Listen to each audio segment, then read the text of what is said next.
नमस्कार दोस्तों, मैं सुरेंद्र सिंह अव्यान आईएएस के यूट्यूब चैनल पर आप सब लोगों का स्वागत करता हूं। आज हम अपने डेली एडिटोरियल की सीरीज को आगे बढ़ाते हुए कुछ नए और महत्वपूर्ण टॉपिक्स पर चर्चा करेंगे जो कि आज की इंडियन एक्सप्रेस में प्रकाशित हैं। आइए दोस्तों, हम आज का हमारा पहला टॉपिक है government stands personal law review only if sizeable majority seeks change. तो इसमें दोस्तों बताया गया है कि गोवा भारत का एकमात्र ऐसा राज्य है जहां पर कॉमन सिविल कोड यानी समान सिविल संहिता लागू है। तो देख लेते हैं हमारे तो एग्जाम के पॉइंट ऑफ व्यू से क्या इंपॉर्टेंट है। तो ये देखिए, यूपीएससी का एक प्रीवियस ईयर का क्वेश्चन है जो कि कॉमन सिविल कोड से पूछा गया है कि चर्चा कीजिए कि वह कौन से संभावित कारक हैं जो भारत को राज्य के नीति निर्देशक तत्व में प्रदत्त के अनुसार अपने नागरिकों के लिए समान सिविल संहिता को अभिनियमित करने से रोकते हैं। Discuss the possible factors that inhibit India from enacting a uniform civil code for its citizens as provided in the directive principles of state policies. तो हम इसका एक प्रीलिम्स का भी क्वेश्चन देख लेते हैं। भारतीय संविधान के कौन से अनुच्छेद में समान सिविल संहिता का उल्लेख किया गया है? Which article of the Indian Constitution mentions a uniform civil code? तो आपको इसको एक प्रैक्टिस के तौर पर लेना है। तो अनुच्छेद 43, अनुच्छेद 44, अनुच्छेद 46 और 47। तो आपको बताना है दोस्तों इसमें से कौन सा सही है। तो इसका सही आंसर है आर्टिकल 44। अभी आप ये बता दीजिए ये संविधान के कौन से भाग में है। ये संविधान के भाग 4 में है जो कि 36 से 51 directive principles of state policies का उल्लेख करता है। आगे चलते हैं। तो आर्टिकल 43 राज्य सभी कामगारों के लिए निर्वाह योग्य मजदूरी और एक उचित जीवन स्तर सुनिश्चित करने का प्रयास करेगा। Article the state shall endeavour to secure to all workers a living wages and a decent standard of life. तो आर्टिकल 43 में यह बताया गया है।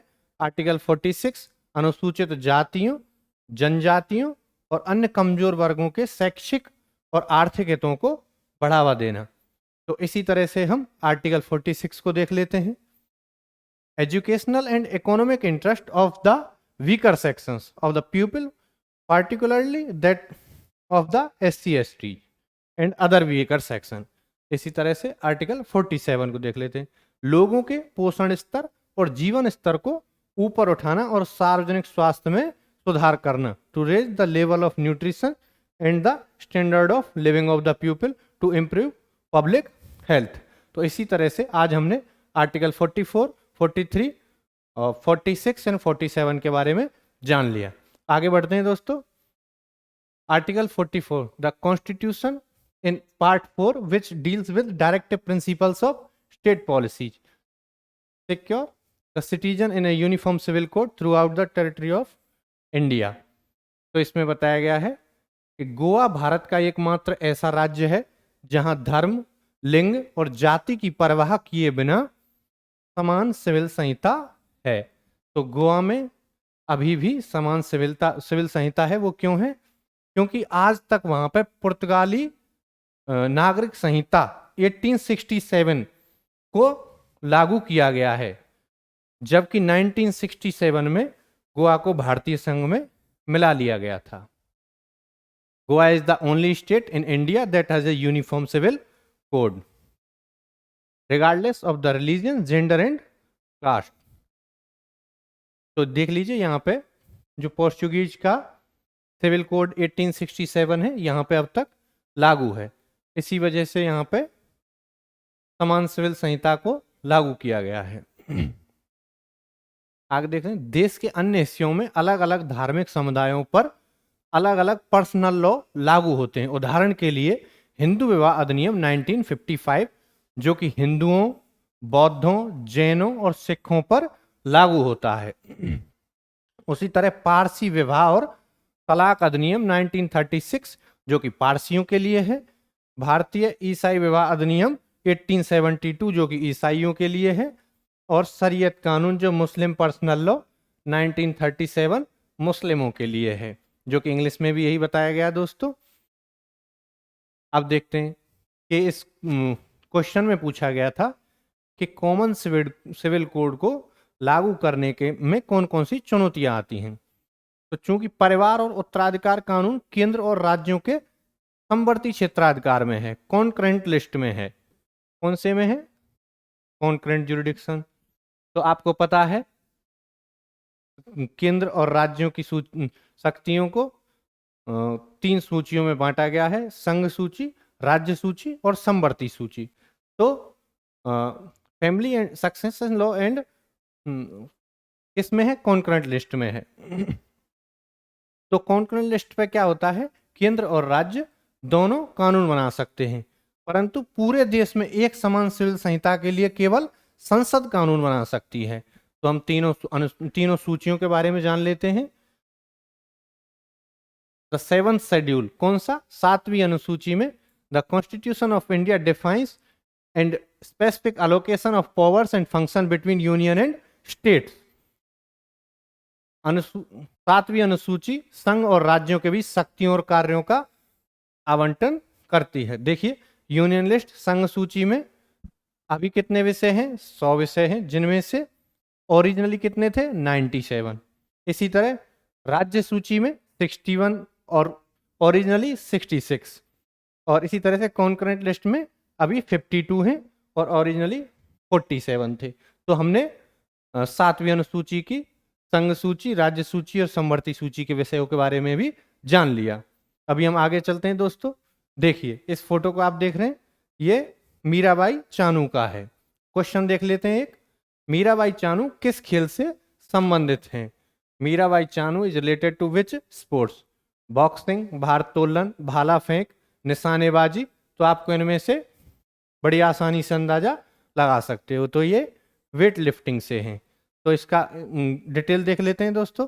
Golden girl Mirabai Chanu 49 kg weight lifting category में कॉमनवेल्थ गेम्स में बर्मिंगम में इन्होंने गोल्ड मेडल प्राप्त किया है। इन्होंने टोटल 201 मतलब 201 kg भार उठा करके रिकॉर्ड बनाया है। दूसरे हैं संकेत महादेव सागर, जिन्होंने silver medal 55 kg weight category में है ये, और इन्होंने टोटल 255 मतलब 255 kg वेट उठाया है। और ये हैं गुरु राजा पुजारी, जिन्होंने ब्रॉन्ज मेडल लिया है। ये 61 kg की वेट लिफ्टिंग कैटेगरी में है और उन्होंने 269 kg का वेट उठाया है। अभी हम कॉमनवेल्थ गेम्स के बारे में जान लेते हैं। राष्ट्रमंडल खेल या कॉमनवेल्थ गेम्स एक अंतरराष्ट्रीय बहुखेल प्रतियोगिता है जिसमें राष्ट्रमंडल देशों के एथलीट शामिल होते हैं। इसका आयोजन पहली बार 1930 में हुआ था तथा तब से हर 4 साल पर, कितने साल पर? हर 4 साल पर इनका आयोजन होता है। राष्ट्रमंडल खेलों को 1930 से 1950 तक ब्रिटिश एम्पायर गेम्स, 1954 से 1966 तक British empire and commonwealth games, 1970 से 1974 तक ब्रिटिश कॉमनवेल्थ गेम्स के नाम से जाना जाता था। विकलांग एथलीटों को उनकी राष्ट्रीय टीमों के पूर्ण सदस्यों के रूप में पहली बार, जहां पे भी पहली बार आ जाए वो आपके एग्जाम के लिहाज से बहुत ही इंपॉर्टेंट है। पहली बार मान्यता देने के कारण राष्ट्रमंडल खेलों को पहली पूर्ण रूप से समावेशी अंतरराष्ट्रीय बहुखेल प्रतियोगिता भी माना जाता है तथा यह दुनिया का पहला, अंडरलाइन करिए, पहला बहुखेल कार्यक्रम है जो महिलाओं और पुरुषों को के पदक की घटनाओं की समान संख्या को शामिल करता है। तो हमने राष्ट्रमंडल खेलों के बारे में भी जान लिया। आगे बढ़ते हैं। ये देखिए हाल ही में चर्चित प्रोसोफिस जूलीफेरा एंड लेंटाना, ये दोनों शब्द क्या हैं? What do you understand by the recently discussed terms of Prosopis julifera and lantana? तो एक प्रकार के पक्षी हैं, a type of birds। Arunachal में खोजी गई एक मेंढक की प्रजाति है, frog species discovered in Arunachal. पौधे हैं कवक, ट्रीज हैं, फंगस हैं, क्या है? तो यूपीएससी आजकल इसी का ट्रेंड अपना रही है। यहां तक कि यूपीएससी नहीं, पीसीएस और छोटे एग्जाम भी इसी तरह के ट्रेंड को अपना रहे हैं। तो ये दोस्तों मैं बता देता हूं, ये पौधे हैं। तो न्यूज में क्यों है ये देख लेते हैं। कीकर ट्री, तो प्रोसोफेस जूलिफेरा क्या है, कीकर, जो आपने अपने और पास काफी फैला हुआ देखा होगा। तो Delhi cabinet has approved a proposal to restore the biodiversity of 423 hectare of the central ridge and allocated 12 crore for it. Delhi government का है। In record forest area in the city vilayati kikar is the most abundant tree species as per the forest survey of the India 2021। तो जो कीकर है ये विलायती कीकर है, ये खतरनाक है, जो कि बहुत ही जल्दी बढ़ता है। हमारे काम का इसमें केवल एग्जाम पॉइंट ऑफ व्यू से इतना ही काम का था। ये पौधे हैं। सिद्धू और कान्हू का संबंध किस विद्रोह से है? सिद्धू और कान्हू का संबंध किस विद्रोह से? तो हम बताएंगे कोल विद्रोह से है, संथाल विद्रोह से है, मुंडा विद्रोह से है, रामोसी विद्रोह से है। आप फटाफट से उत्तर दीजिए, आंसर बताइए। देखिए, तो मैं आपको बता देता हूं, सिद्धू और कान्हू का संबंध संथाल विद्रोह से है। अब हम फटाफट से इन चारों विद्रोह के बारे में जान लेते हैं। तो ये न्यूज में क्यों है? जो हमारी नव निर्वाचित राष्ट्रपति हैं द्रौपदी मुर्मू, वो संथाल कम्युनिटी से बिलोंग करती हैं, इसलिए आज का ये आर्टिकल न्यूज इंडियन एक्सप्रेस में छपा है। तो हम जान लेते हैं कि रामोसी अपराइजिंग, रामोसी विद्रोह 1822 से 1829 पश्चिमी घाट की पहाड़ी जनजातियां थी। ये रामोसी जो थी, रामोसी वर हिल ट्राइब्स ऑफ द वेस्टर्न घाट। उन्होंने ब्रिटिश विलय की नीति का विरोध किया। और चित्तूर सिंह किसके नेतृत्व में? तो वन लाइनर क्वेश्चन आपसे पूछा जा सकता है, रामोसी विद्रोह किसके नेतृत्व में हुआ? चित्तूर सिंह के नेतृत्व में। ठीक है दोस्तों, तो रामोसी विद्रोह के बारे में कब हुआ? 1822 तो लेके 1829। अभी आगे कोल विद्रोह। कोल विद्रोह छोटा नागपुर क्षेत्र में रहने वाली जनजातियों ने किया था। कहां पे? छोटा नागपुर क्षेत्र में। तो हमारे काम की चीज को हमको पढ़ना है। किसके नेतृत्व में? बुधो भगत के नेतृत्व में। और कब हुआ था? 1831-32 में। ठीक है, कोल विद्रोह के बारे में पढ़ लिया।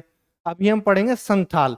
संथाल विद्रोह को संथाल हुल के नाम से भी जाना जाता है। यह वर्तमान झारखंड, उड़ीसा और पश्चिम बंगाल के क्षेत्रों में अंग्रेजों के साथ साथ जमींदारी व्यवस्था के खिलाफ, किसके खिलाफ हुआ था? जमींदारी व्यवस्था के खिलाफ। कब? 1855 से 56 के बीच। और किसके नेतृत्व में? सिद्धू और कान्हू के नेतृत्व में।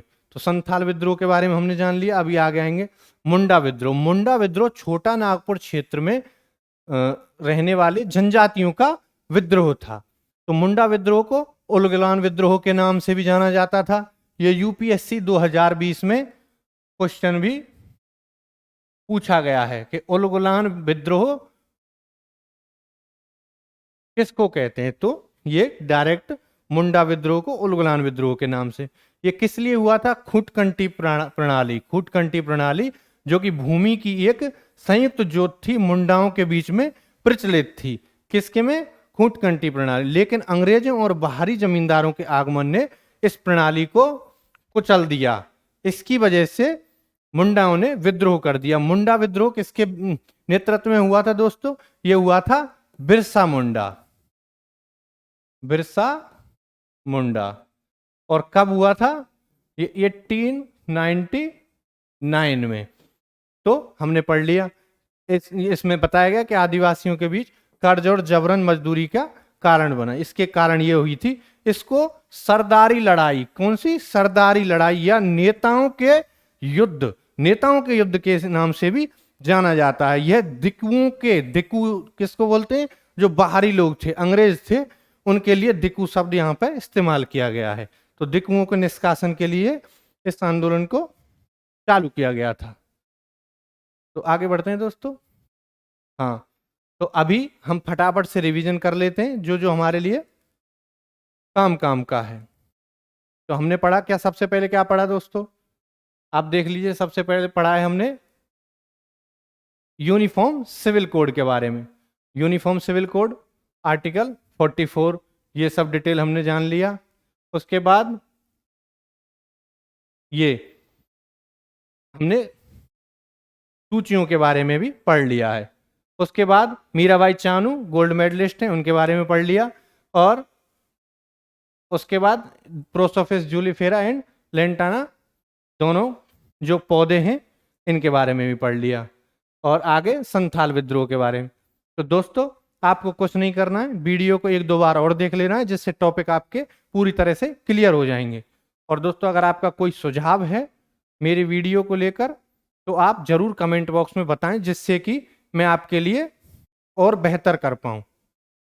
मैं सोचता हूं कि मैं जो भी आपको समझा रहा हूं आपको बेहतर तरीके से समझ में आया होगा। दोस्तों आज का लेक्चर हम समाप्त करते हैं और कल फिर से नई सीरीज के साथ आपके सामने उपस्थित होंगे। नमस्कार दोस्तों।